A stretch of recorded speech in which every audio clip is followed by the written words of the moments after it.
கோவை தமிழ்நாடு வேளாண்மை பல்கலைக்கழகத்தில் மாநில அளவிலான மாபெரும் உழவர் தின விழா வரும் செப்டம்பர் மாதம் 26, 27, 28 மற்றும் 29 ஆகிய 4 நாட்கள் நடைபெற உள்ளது.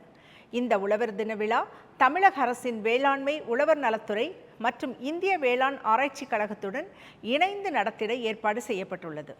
இந்த உழவர் தின விழாவில் புதிய பயிர் ரகங்கள், பண்ணை கருவிகள், உயர் தொழில்நுட்பங்கள், இடுபொருட்கள் ஆகியவை காட்சிப்படுத்தப்பட உள்ளன.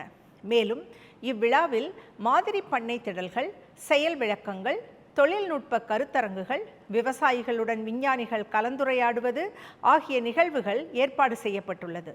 பல்கலைக்கழகத்தில் 300க்கும் மேற்பட்ட அரங்குகளில் வேளாண் சார்ந்த நிறுவனங்கள், தொழில் முனைவோர்கள், உழவர் உற்பத்தியாளர் நிறுவனங்கள் பங்கு பெற உள்ளனர். இவ்விழாவில் தலைசிறந்த விவசாயிகளுக்கு வேளாண் செம்மல் விருதுகள் வழங்கப்பட உள்ளது. எனவே இந்த உழவர் தின விழாவில் பெருவாரியான விவசாயிகள் கலந்து கொண்டு தொழில்நுட்பங்களை அறிந்து பயன்பெறுமாறு அன்புடன் கேட்டுக்கொள்கிறோம்.